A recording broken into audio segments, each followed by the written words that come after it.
Hi there, my name's Keith Blackmore. I'm one of the producers of the Spark Animation Festival. And today we have some very special guests with us. 30 years ago, David Fine and Alison Snowden, they won the Academy Award for their short animated film, Bob's Birthday. And with this film, it opened up a tremendous career of other award-winning shows and films, including Bob and Margaret and their latest Academy Award nominated film, Animal Behavior. Here to discuss the 30th anniversary of that short film, Bob's Birthday, is Alison Snowden and David Fine. Welcome. Hi, Keith. Thank you, Keith. Hi. Hi. Thanks for joining me all the way here in Kitsilano, Vancouver. Yeah. Now, looking back, when we look at Bob's Birthday, how did you guys come up with that concept? And was it based on some personal experience of your own? We just had our 30th birthdays and had tried to do surprises on each other that in different ways had gone wrong. So I think We were inspired from those those experiences of thinking when you're trying to do something really positive for your partner or someone you love, and you're very stressed about it. And we thought that was an interesting situation to explore. And we like Alison said, we were like 30, and we thought, let's make this about a 40-year-old because that's more typical midlife crisis age. So we were projecting 10 years into the future, which now seems like such a youthful age. Yeah. But right. Yeah, we look back. Yeah, we examined all the sort of midlife crisis tropes and felt it was more appropriate to make the character 40 than 30. Yeah, it has such a relatable slice of life feel to it. When you came to approaching the film, how did you balance that aspect of humor with the more serious and awkward moments there? I think that's just really our style. Mm. We like to get some, empathy in there, yeah, like if the humor is rooted in a truth and is relatable, then it has more resonance. And so we always love to play the funny with emotion, so that it does resonate and mean something more. And that kind of makes the awkwardness of the humor a little bit more biting. Yeah, I think a big part of it as well was the voice acting. Those people that you chose there, because it's so natural and they add to that humor. When you came to approaching that casting and directing for the voice actors, how did you come to approach it or choose them? Well, how did we choose Alison for Margaret was interesting, because we did try and do casting to find the right voice for Margaret. And I must be honest, at first I was, no, let me backtrack. We both wanted to find an actor that could sound nervous and worried and stressed about the whole thing in a very natural way. And most actors in Britain tend to be very confident and professional. So it was really hard to find people that could play nervous well. And a good friend of ours, Derek Lamb, who used to be the head of animation at the National Film Board, he said, Alison would be great for this. And at first I was kind of reticent, because I thought, no, that's cheaping out. We should use a professional. But she tested. He gave me a hard time. He would always be frowning because he's so used to my voice. So he's very self-conscious, very conscious about it. And I think it was like, ouch. So that wasn't easy. It did work. As soon as we did it, it suddenly had this ring to it that was really truthful. It was very important that the character would not be able to control the situation. Otherwise, the story wouldn't work. Otherwise, otherwise she would. Sorry about that. Sorry. This phone landline. We could take it to the other room. Well, it's not ringing now. I turned it on. But hold it. Should we pause for a second and I'll try and get rid of this phone?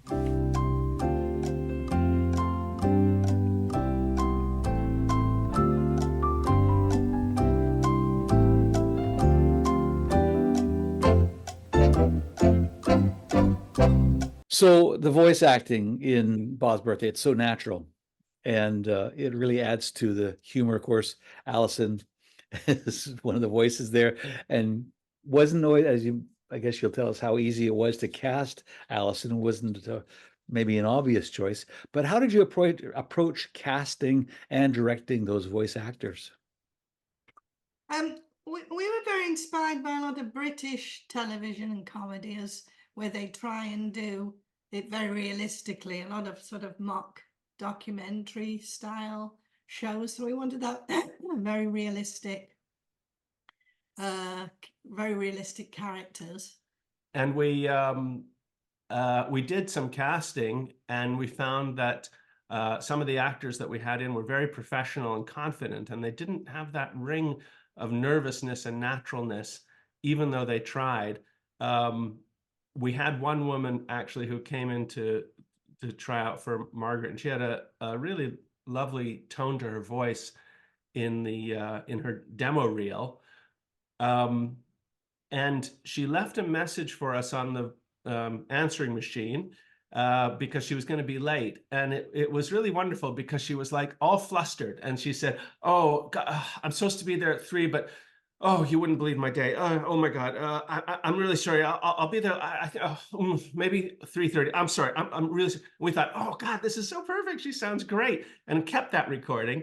Yeah. And played it for the actress when she showed up and said, "We love this. This is what you did. You sounded great." She couldn't do it in real life. She was like, "Oh, that's horrible. Don't play that." And so it was really hard to find people that could naturalistically sound really nervous and uncomfortable. But like that's in Alison's DNA. So It's just method acting. Yeah. And then for Bob, we actually cast a really famous comedian in Britain named Harry Enfield as Bob. He's had a very popular weekly television show, did a lot of characters, really talented guy for sure. But it didn't, it didn't work. He did the part, we recorded the whole thing, and it just wasn't working. It was too heavy and downer. He was acting beautifully, but in a way you bought it, so you got in more into that depression of Bob. So it felt heavy. Right. Instead of, so really he needed a sort of light, silly voice to take away from that. But he did do other characters in the film. Yeah, that were really wonderful. But we were listening to the radio one day, and someone was being interviewed on LBC, I think it was, a London radio station, and he was a producer of another TV show that had won an award, and he was being interviewed, and we just heard the voice, and we both looked at each other and went, "Oh my God, he's perfect," and it was. It was a tone and a quality that just sounded cartoony in natural real life, and so sincere as well. Yeah, and that was Andy Hamilton, who's a writer producer, quite well known in Britain. He's on a lot of talk shows. Have I Got News for You? Those kind of things. So he was great to work with because he understood. We didn't really have to direct him really because he was just he knew exactly what we were after.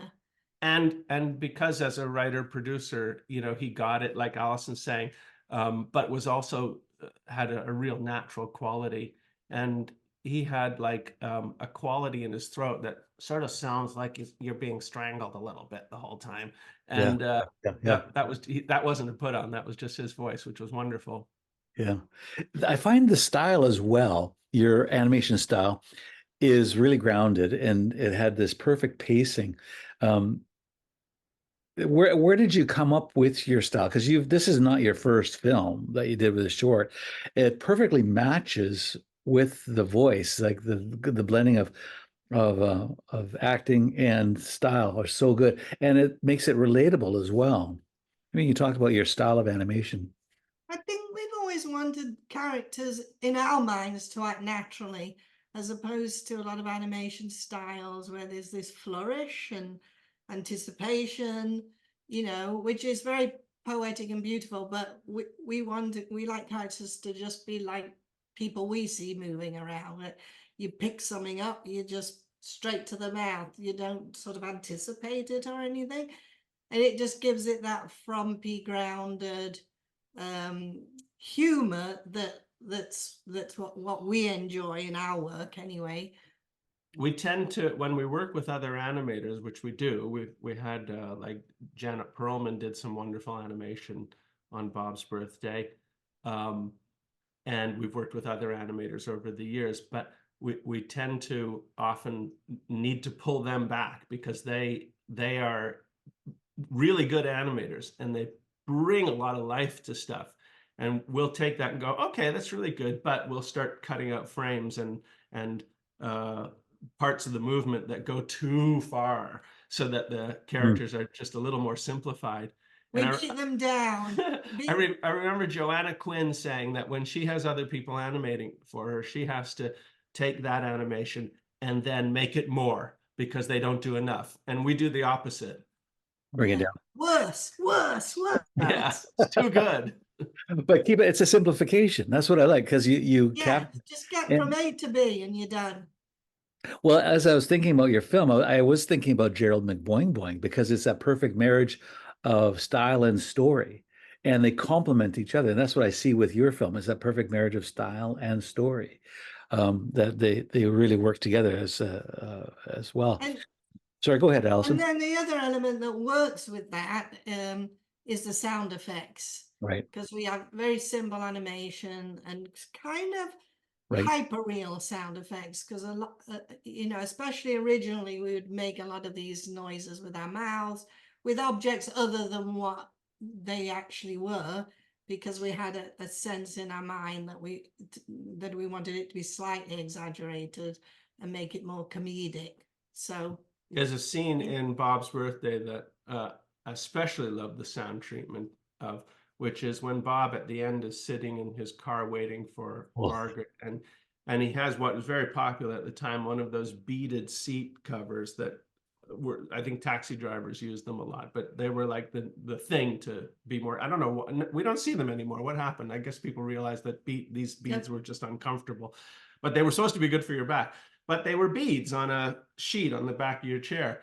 And so every time he moved, we wanted this clatter of the beads just moving. And we actually created that using 3 Sharpies in our hand that we just sort of squeezed together and made a clicking sound.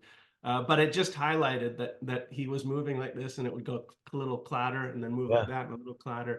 And that's why we do a lot of scenes. They're quite slow to allow for the noises. Like that's in the plan.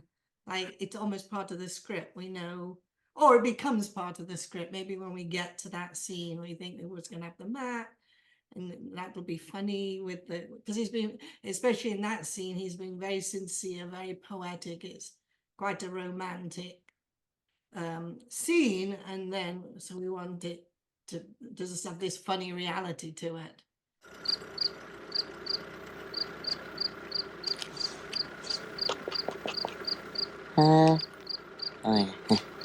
Not in the clamour of the crowded streets, not in the shouts and plaudits of the throng, but in ourselves, our triumph and defeat.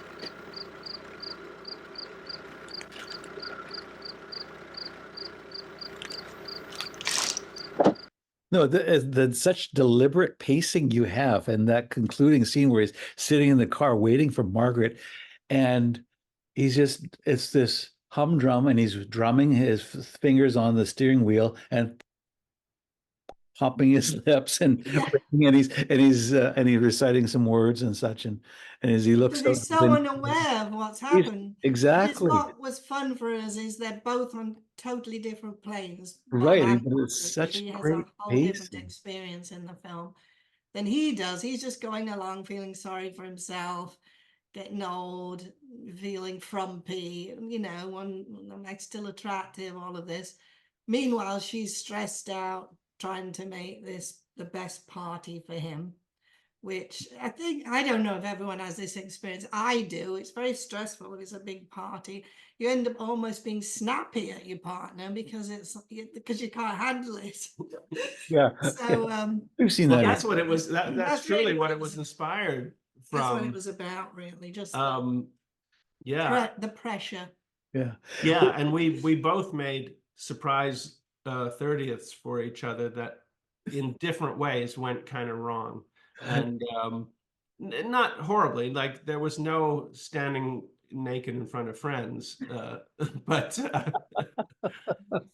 that inspired. And you know what was interesting about the film is we really thought at the time we didn't know if people would find the some of it like the nudity a little obvious or whatever, but the response was quite gratifying that people found that funny. But also you know, some of the things Bob says that aren't really so pleasant about not Yeah. liking his friends Yeah. and people being boring and this one and that one. So many people related to that, and that's kind of But it was depressing. him in his head, because when you feel a bit down about yourself, you don't like anything. So he's just got everything's bad. So and he thinks he's just talking to Margaret. So he's just like having a moment, you That's know. right. And I think that's what people can relate to. And then another day you might feel very differently, but it's Mhm. too late because he won't have any of those friends anymore. So No, exactly. I think those themes of age and getting older, he's dissatisfied with his life, has a self-reflection, you know, those touch all of us. And I think David mentioned it earlier that it's a specific to Bob, but it's also a universal truth. And so it connects with all of us. I think that's why the audience really enjoyed this film so much at that time. And we always try to write what we think. You know, we're not trying to assess what an audience will like. We're just thinking, well, if it's a truth to us and it resonates to us, hopefully other people out there will get it. Yeah. Now and you we like mentioned, adding, oh, sorry.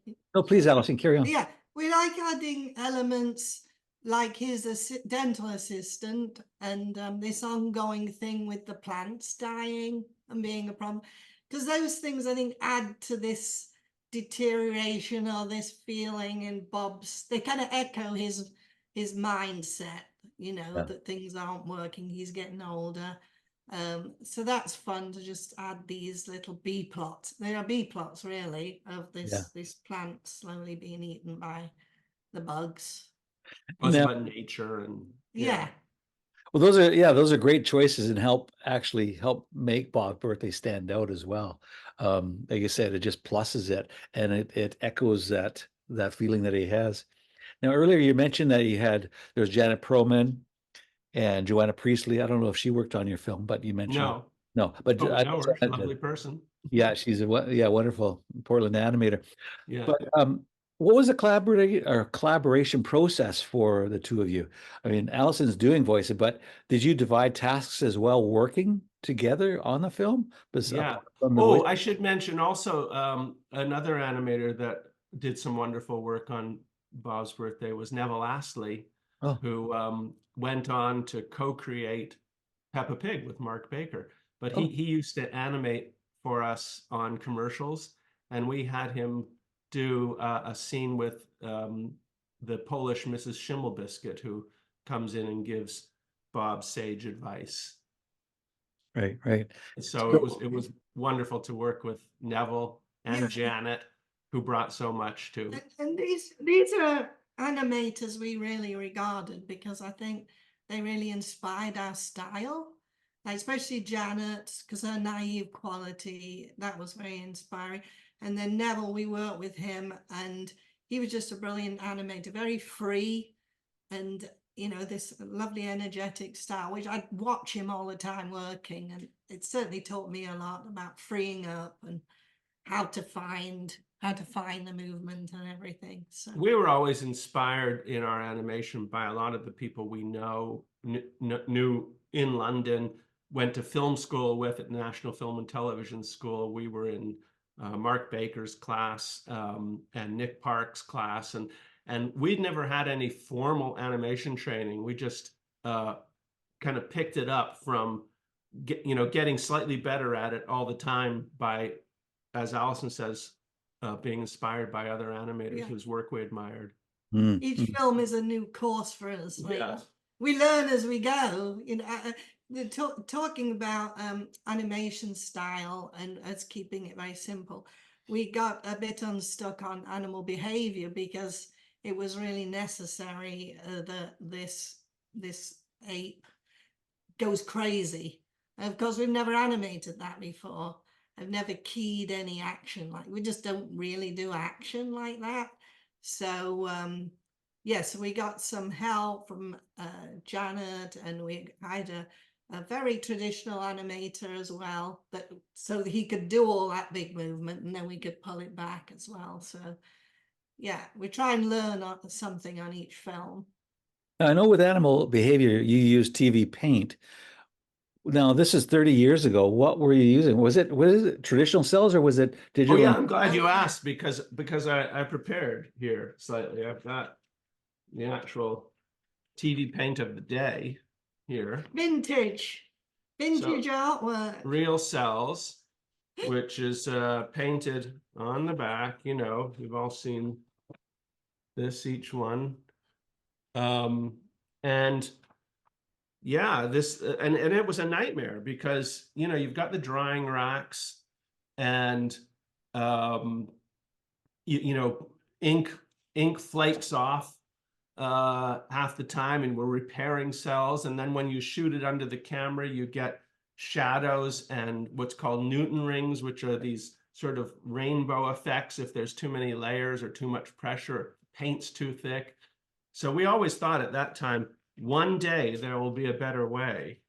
And of course there is. But we still like doing traditional drawing. So we don't use any CGI modeling or anything. Everything is hand done, but using a tablet and software. But it's just a tool instead of this.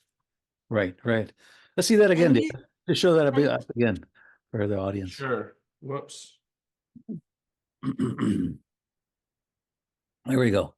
So there's I'll Margaret. turn it around so Yeah. you can paint So it's all, yeah. on the back. How many of these cells would you figure you made? thousands and thousands, it seemed, wasn't it? Yeah. Because it's layers as well. Yeah, exactly. Yeah. The layouts, the background. And I brought a couple of backgrounds to show you how they were made as well. They were on frosted cells so that we could paint on them and do shading and stuff. With and then crayon. the backgrounds were cut up pieces of paper that we actually airbrushed with airbrush paint to give shading and everything. And sorry, I'm covering up your face there, maybe.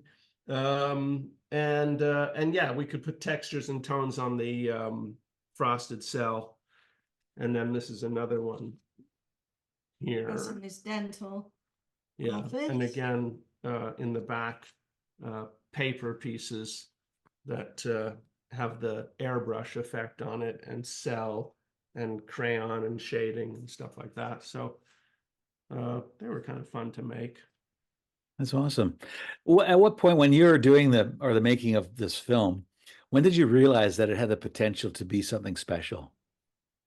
When people saw it and you laughed. You never know. It's terrifying when you show it first. Although we showed it to our friends at in London. We always try and get some feedback as we go along, but you don't know if they're just being nice or. And also that they had good comments. They were very good filmmakers themselves. So yeah, you never really know until you have that first screening, because you hope if it works or not, because if people don't laugh, it doesn't work, because it's supposed to be a comedy. It's not, they're not going to like And with it on comedies, any other level. it's super great to actually see it in an audience setting in a theater with a few hundred people. It's an amazing feeling to hear people laugh at the jokes you hoped might be funny. Yeah. And to get a positive response. So like Alison says, with this film, we weren't working on it going, oh boy, this is going to kill him. We love this, because we were nervous the whole time. You know, is anyone going to find this funny when he comes downstairs like that? Is that going to be corny, or is that going to be, you know, how are people going to feel about it? Worried it might be like one of those British farces. That's, you know, I grew up with those. Guys always, I don't know, they're down to their underpants or something. That was a tradition. Or maybe it'll just be written off as just this farce. And we wanted Cheap gags. Yeah, we really Yeah, worked hard. We yeah. wanted to have some substance. You know, when we came up with the idea first that it would be this party, you know, with the pressure of Margaret making for Bob. But then we thought we need to add more to it. So we thought, who is he? We'll make him a dentist, because apparently statistics that dentists had the highest rate of suicide. So that was perfect. And also everyone hates the dentist. So that's a great setting to have him, you know, be torturing people, really. So we get a lot of visual fun out of that. So always trying to add some depth and meaning to what, you know, is kind of a simple idea, trying to flesh it out. No, it's brilliant, brilliant. What was your reaction when you found out that you were nominated for the Academy Award? How did you feel We when? were happy. Yeah. Yeah, it's very exciting. It's very exciting. For me, it's also terrifying because I'm not a public speaker. You know, very nervous. Which is why she was. Well, it's why I do, Yeah. you know, good chickens and Margarets and everything. So that's a lot of pressure because you're going to I mean, we don't do anything glamorous. So suddenly you're going to the biggest party in Hollywood. So you feel a bit silly. And animation, but- you know, we're always so thrilled that short subjects animation are included in the big broadcast. There was some talk recently of taking it out, and there was a big outcry, and I'm so glad that they didn't, not just because for us, but when I grew up as a young person, I was watching the Oscars, and I was always so keenly interested in the short categories, and because I could relate to that. I think, oh, that's a filmmaker. In one case, I knew, you know, of a guy that was nominated that came from Toronto, where I grew up, and it was inspiring, and you'd want to see these short gems that got Oscar nominated. So I found it easily as exciting as the sort of big categories, and very inspiring. And my observation too, it's where we really see the true independent filmmaker is in those short films. They have been swallowed up by the studios and having to change their views because of some middle management idea or marketing plan. But the true auteur is in the short films. Yeah. So. Yeah, and some of those filmmakers in live action and animation obviously go on to make full-length feature films. So so we were very excited to be able to go to that party and be amongst everybody, you know. And people often ask, well, do you know before? No, you do not know before until the moment they open the envelope. You really don't. And we're in the show with all the movie stars and stuff, so that's a lot of fun. And we almost missed our slot because you don't know exactly what time you're going to come up, and we were quite nervous, so we went to the bar for a drink. She insisted on getting liquored up. I had to get a whiskey. So we went out of the show and get a drink. And then when we went to go back in, the show was on, so they wouldn't let us in because they only let you in on breaks. And so we were saying to the security guard, but our category might come up, let us in, you know. And he was like, no, I got rules, I can't. And then I was like about to get into a fight, and then there was a break and he let us in. And then when we won, we went backstage and then around the back and through the press gallery, blah, blah, blah, and came right back to that same door where that same doorman was, and we had the Oscar. And so we got to say, see, that's why we needed to get in. And the Oscar goes to... Hurry up, hurry up! Bob's birthday, Alison Snowden and David Fine. Congratulations!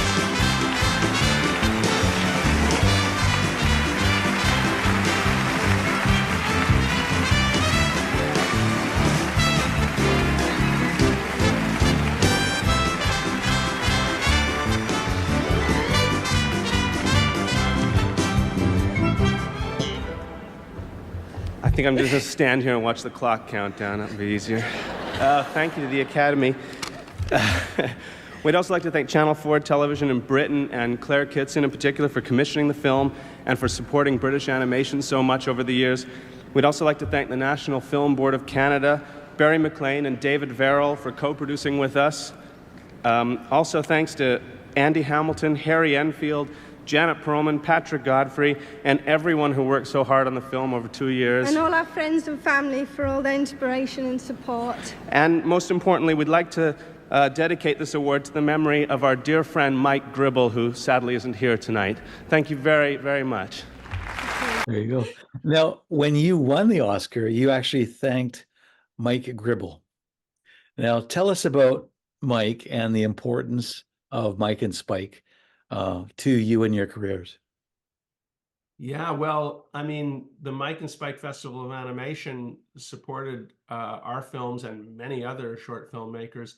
And they're both crazy couple of guys that put on these wild animation shows and brought us and other filmmakers like Nick Park and Mark Baker and Candy Gard and all kinds of Pixar people and so forth to the festivals. And they made a real event of it. And it was quite a thrilling and wonderful thing that they did. And Mike was this crazy guy with half a beard and hair painted purple, which was more unusual at the time than it is now. And sadly, he passed away from cancer, and just before that. So we were kind of devastated because he was such a lovely, fun guy. So we kind of wanted to honor him by dedicating the Oscar to his memory and the festival, Spike and Mike's, what they've done for animation. Yeah, yeah. How did winning this Academy Award, how did it impact your career at the time? How did it change your approach to maybe a future project or just that trajectory of where you're going? Well, it led to us making a TV series about Bob and Margaret. We'd never thought we wanted to make a TV series because we're not very confident people, and so we were a bit afraid of making a TV series. We weren't sure how we were going to write 50 scripts or whatever was required. So I think there was a lot of interest at that time because The Simpsons was so successful, and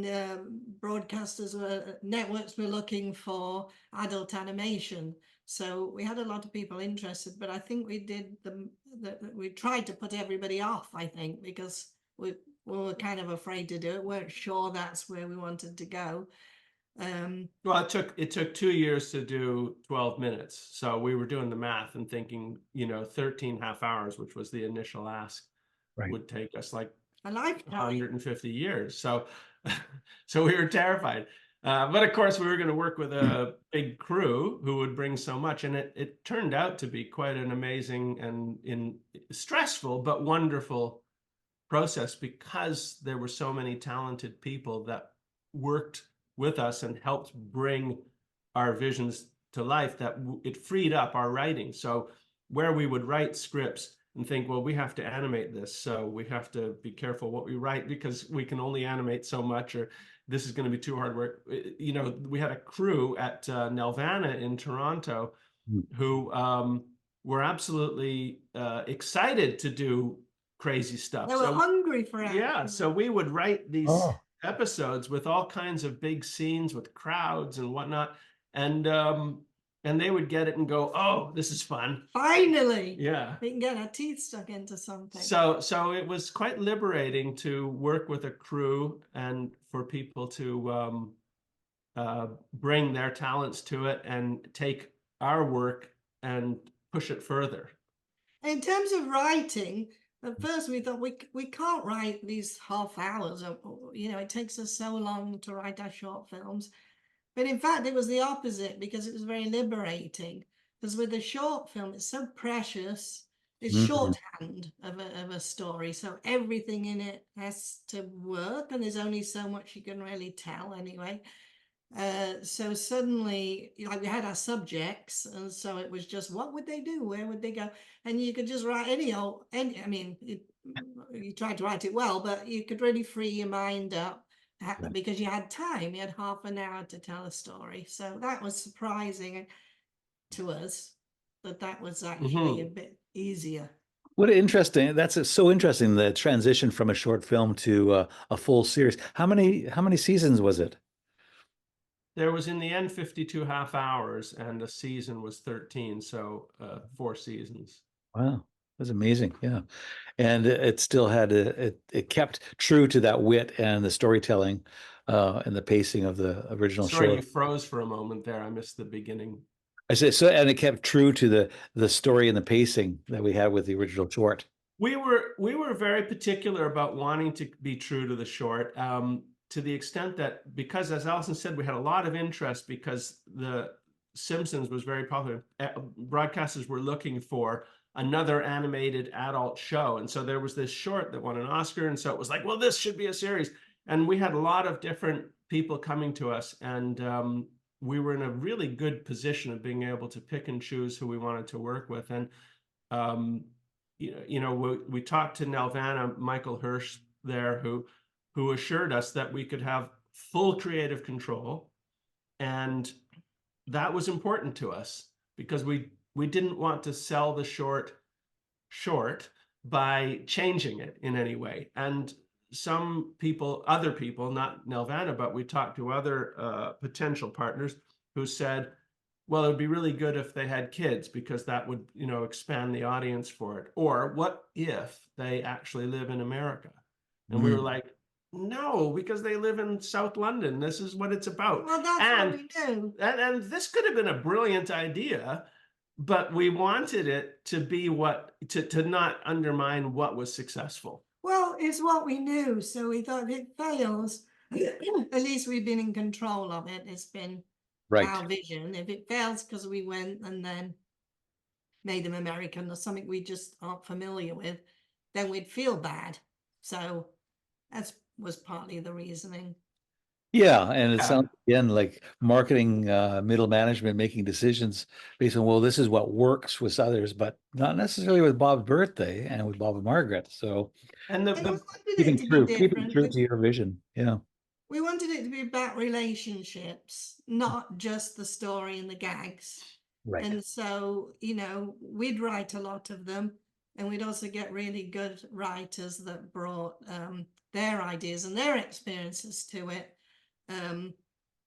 So we covered, ground in terms of relatives and the Britishness was something which some were concerned that would be an issue in North America because it was on it aired on Comedy Central in the US, so it had a pretty good profile in global TV here in prime time. And so there was concern that if it's British, will people relate to it? But it turns out that the Britishness was actually a strength, that people thought this was a nice character angle on it. And even more recently, a little while ago, but more recently, I know that Peppa Pig, when it was first broadcast in the US, they revoiced it completely to be American voices. And then they realized that was a mistake, and they went back to the originals. And of course, that's been a big hit because of its Britishness. Right. Yeah. Yeah. Interesting. We're talking about Bob's Birthday and the 30th anniversary. When we look back at it, and also, well, looking forward as well, looking at the animation industry today, so changed. So much has changed since those days when you made it. What excites you about making animation today? And also, what concerns do you have about animation and the direction it's going? I don't know if there's so much concerns. There's so much good work out there. It's really the profile of animation generally. So many animated TV series for adults, so many feature films that are hugely successful, some of the most successful films of any kind that are released are animated features. So it is a kind of golden age. Does that make sense? Mhm. Age, silver Mhm. age, I don't know. But there's just so much wonderful stuff being made. And on top of that, you have online access like YouTube. So you can really see animation almost anywhere, anytime. Whereas, what in our day, when we produced a short film, it had to go to a festival and people would say, where can we see it? Well, it'll be Oh, showing in 3 months at this event or whatever. And that was the only way. There was no online access. So short films were really dependent on, kicking back to the Spike and Mike thing, to events like that, film festivals, and special screenings on film. So the access to animation is really wonderful today. So I can't think of any negatives mhm. about the industry right now. Technology helps. Can you think of any negatives? Yeah, no, and social media is really opening up the platforms for being able to view it. I mean, imagine if when we were, 30 years ago or 40 years ago, unless you're at the theater, you saw it at the theater. It was your only first and only chance. And if you'd missed it at the theater, you missed it completely. Yeah, So, and this stuff wasn't generally on television either. Like I no, remember in Britain, Channel 4 had programs of short animation films, and NFB films were shown in prime time on Channel 4 on television in Britain, yeah, but not in Canada, not in the US. So um, that was quite unique and wonderful. And then as cable, I know Cartoon Network used to show short films. They showed Bob's Birthday on Cartoon Network with a maple leaf over Bob's groin at the appropriate time. Linda Semensky was running things there. they couldn't have the nudity. Cartoon nudity. Warning, Yeah. warning, cartoon nudity. Interesting. Well, big maple leaf, that's interesting. When it really, this film, I would say, would you agree that this was the biggest film for you and your careers? I think so. Yeah. Yeah. Yeah. I mean, it was, I think because we were in the right place at the right time, like we keep saying that, The Simpsons was so popular at the time. So it was a moment in time that really helped propel that film and the potential for a TV series. So it was good timing. Yeah. And we were inspired at the time. We'd done films. This was the first film we'd done with lip sync dialogue, because we had done, Alison's film, Second Class Mail, her student film, which I worked on with her. And then we made George and Rosemary at the National Film Board. And these were all narration. Characters didn't say a word for the most part. Mhm. And we were making George and Rosemary, and we saw the big snit. And suddenly we went, oh my God, that's like the perfect short film in terms of what we like, in terms of humor and dialogue and relationships. It was so inspiring that we thought the next film we make has to be something with dialogue and a couple. Yeah. So so that was Bob's Birthday was our next film after seeing being inspired by the big snit and other NFB films over the years. Certainly Janet's film Why Me, it was a thrill to have her animate on Bob's Birthday, because we found her work so inspiring. Yeah. Well, you have a very unique character-driven storytelling style. It's very, very distinctive of your own.